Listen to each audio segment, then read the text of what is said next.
Hello students, a very good morning all of you. I am your Hindi teacher. Now I am going to teach you Hindi chapter 6. आज हम लोग class 2 का chapter 6 पढ़ने जा रहे हैं और आप लोग के पार्ट 2 में है चतुर मेमना, जो कि एक स्टोरी यानी कि एक कहानी है। तो आइए बच्चों, आप और हम मिलकर इस कहानी को पढ़ते और समझते हैं। तो बच्चों, ये कहानी की शुरुआत होती है, एक समय की बात है। एक घने जंगल में एक चालाक व लालची भेड़िया रहता था। कब की बात है? बहुत पुराने टाइम की बात है। एक घने जंगल में, जंगल मतलब वन, और लालची का मतलब क्या हो जाएगा? लोभी, यानी कि किसी भी चीज़ को देखकर उसे पाने की चाहत। तो एक घने जंगल में एक चालाक व लालची भेड़िया रहता था। वह भोजन की तलाश में इधर उधर घूमता रहता था। उसी जंगल में एक बकरी भी रहती थी। वह बकरी भेड़िए की आदत से भली भांति परिचित थी। बकरी के 2 छोटे छोटे बच्चे थे। वह देखने में बहुत सुंदर थे। बकरी के दोनों बच्चे अपनी माँ के साथ ही रहते थे। बकरी जहाँ जहाँ जाती, बकरी के दोनों बच्चे भी पूँछ हिलाते उसके साथ साथ चलते थे। एक दिन बकरी ने अपने दोनों बच्चों से कहा, आज मैं घास लाने दूर जा रही हूँ, तुम घर पर ही रहना, बाहर बिल्कुल मत जाना। बकरी का छोटा बच्चा बहुत चंचल और चतुर था। वह चुपके से माँ के पीछे जाने लगा।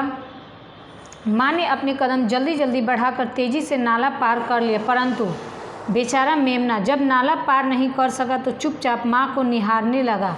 उसकी माँ तब तक बहुत दूर जा चुकी थी। नाले के किनारे हरी हरी झाड़ियाँ थीं। मेमना ताज़ी हरी पत्तियाँ खाने लगा। तभी उसे एक भेड़िया नदी के किनारे पानी पीता दिखाई दिया। किसे? मेमने। जैसे ही मेमना हरी हरी घास खाने लगा, वैसे उसको नदी के किनारे एक भेड़िया पानी पीते दिखाई पड़ा। भेड़िए को देखते ही मेमना की हालत ख़राब हो गई। मेमना जैसे ही भेड़िए को देखता वह बहुत डर जाता है।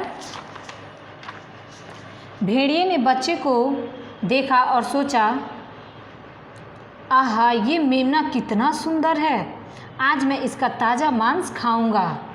अब भेड़िया बकरी के बच्चे के काफ़ी नज़दीक पहुंच गया। बकरी का बच्चा भेड़िए को नज़दीक आते देख बहुत डर गया। वह कुछ भी न बोल सका। भेड़िया बोला, खाओ खाओ, खूब खाओ, मुझे बहुत दिन से खाने को कुछ नहीं मिला, मैं आज तुम्हें खाऊंगा। बकरी का बच्चा डरते डरते बोला, मामा, मैं तो अभी नन्हा सा हूँ, मैं तो अभी बहुत छोटा हूँ। भेड़िया बोला, मुझे बकरी के छोटे बच्चे का मांस बहुत स्वादिष्ट लगता है, यानी कि रुचिकर, या बहुत अच्छा टेस्ट आता है। संकट को भांपकर बकरी का बच्चा कुछ सोचने लगा, फिर बोला, मामा, पहले मुझे गाना सुना दो, इसके बाद मुझे खा लेना। भेड़िया बोला, गाना? मुझे गाना नहीं आता। बकरी के बच्चे ने फिर कहा, मेरी माँ कहती है भेड़िया मामा बहुत अच्छा गाते हैं। यह सुनकर भेड़िया बहुत खुश हुआ। वह ऊंची और कर्कश आवाज़ में गाने लगा। कर्कश मीन्स कटु और कड़वा आवाज़ में गाने लगा। वहाँ से कुछ ही दूर पर शिकारी कुत्ते गुजर रहे थे। कुत्तों ने जब भेड़िए की आवाज़ सुनी तो सब नाले की तरफ दौड़ पड़े। यह सुनकर भेड़िया बहुत खुश कुत्तों ने जब भेड़िए की आवाज़ सुनी तो सब नाले की तरफ दौड़ पड़े। भेड़िया आंखें बंद किए गाने गा रहा था। इतने में शिकारी कुत्ते वहां आ धमके। भेड़िया घबरा गया। उसने भागने की पूरी कोशिश की, पर कुत्तों ने भेड़िए को चारों तरफ से घेर कर पकड़ लिया। मौका देखकर बकरी का बच्चा तेजी से भागता भागता घर पहुंच गया। तो बच्चों, इस कहानी से हमें यही शिक्षा मिलती है कि मुसीबत के समय हमें धैर्य तथा बुद्धि से काम करना चाहिए। कभी भी हमें मुसीबत में घबराना नहीं चाहिए। यानी कि जब भी हमें कोई प्रॉब्लम हो, हम उस प्रॉब्लम का सॉल्यूशन आराम से स्थिर दिमाग से बैठकर अच्छे से सोच सकते हैं। और अगर हड़बड़ में जल्दी में किसी भी प्रॉब्लम का सॉल्यूशन अगर निकालते हैं या किसी भी चीज़ का उत्तर देते हैं तो वो गलत होता है, जिससे हमारे जीवन पे भी बहुत बुरा प्रभाव पड़ता है। इसलिए हमें कभी भी किसी भी समस्या के समाधान के लिए स्थिरता से सोचना चाहिए और मुसीबत में कभी भी घबराना नहीं चाहिए। जब भी हमारे पास मुसीबत आए तो हमें घबरा कर या डर कर पीछे नहीं भागना चाहिए, हमें सहजता से और हिम्मत से काम करनी चाहिए और उस मुसीबत का सामना हमें धैर्य से करनी चाहिए। आइए बच्चों, हम लोग शब्दार्थ देखते हैं और शब्दार्थ का अर्थ भी जानते हैं। जैसा कि जंगल का अर्थ हो जाएगा वन, लालची का अर्थ हो जाएगा लोभी, मेमना का अर्थ हो जाएगा बकरी का बच्चा। बकरी का जो छोटा सा बच्चा होता है उसे हम लोग क्या कहते हैं? मेमना कहते हैं। निहारना का अर्थ हो जाएगा देखना।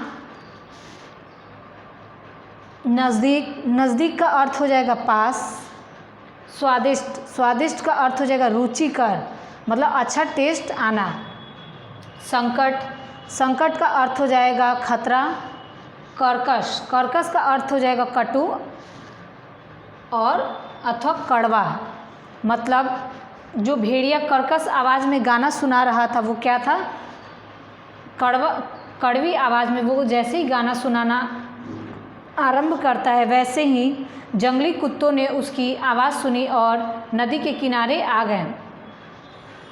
जैसे ही कुत्तों ने भेड़िए को देखा, भेड़िए को चारों तरफ से घेर लिया और घेरने के बाद उसने भेड़िए पर प्रहार किया और बकरी समय देखते ही आसानी से वह धीरे धीरे करके वहाँ से बाहर आई और बाहर होकर वह अपने घर पहुँच गई। तो बच्चों, इस कहानी से हमें क्या संदेश मिलता है? मुसीबत के समय हमें धैर्य तथा बुद्धि से काम करना चाहिए, कभी भी घबराना नहीं चाहिए। आप लोग इसको अपने नोट कॉपी पर नोट करोगे और इसको अच्छे से रिवाइज़ कर लोगे, याद करोगे। आगे का जो भी आप लोग का होमवर्क है वो व्हाट्सएप ग्रुप पर शेयर हो जाएगा। आप लोग व्हाट्सएप ग्रुप से अपना होमवर्क देखोगे और जो भी ऑब्जेक्टिव क्वेश्चंस हैं उसको आप लोग बुक में ही सॉल्व करोगे और सब्जेक्टिव मीन्स क्वेश्चन आंसर जो होंगे उसको आप लोग अपने नोट कॉपी पर नोट करोगे और व्हाट्सएप ग्रुप पर शेयर करोगे। और आगे आप लोग को जो भी प्रॉब्लम हो आप लोग पूछ सकते हो व्हाट्सएप ग्रुप पर, आपके प्रॉब्लम का सॉल्यूशन किया जाएगा।